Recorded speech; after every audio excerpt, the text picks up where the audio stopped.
Mamadou Dia, 1910 à 2009, était une figure politique sénégalaise majeure, notamment connue pour son rôle dans la lutte pour l'indépendance du Sénégal et pour son opposition à Léopold Sédar Senghor après l'indépendance.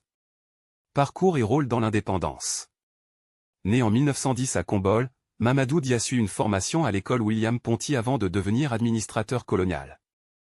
Il milite activement pour l'autonomie des territoires africains au sein du mouvement politique sénégalais et devient une figure clé de l'Union progressiste sénégalaise, UPS, le parti de Léopold Sédar Senghor.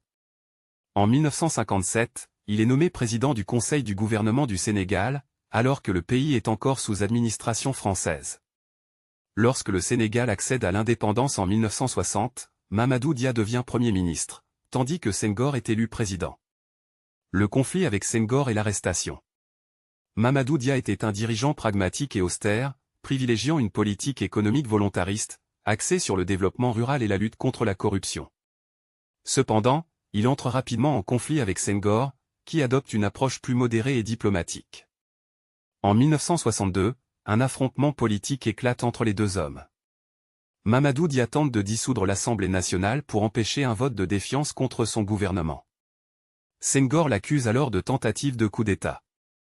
Mamadou Dia est arrêté avec 4 de ses ministres et condamné à la prison à perpétuité en 1963. Libération et fin de vie. Après 12 ans d'incarcération à Kédougou, il est libéré en 1974.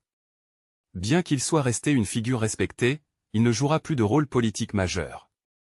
Il passe ses dernières années à écrire et à réfléchir sur l'avenir de l'Afrique, prônant une gouvernance plus juste et démocratique.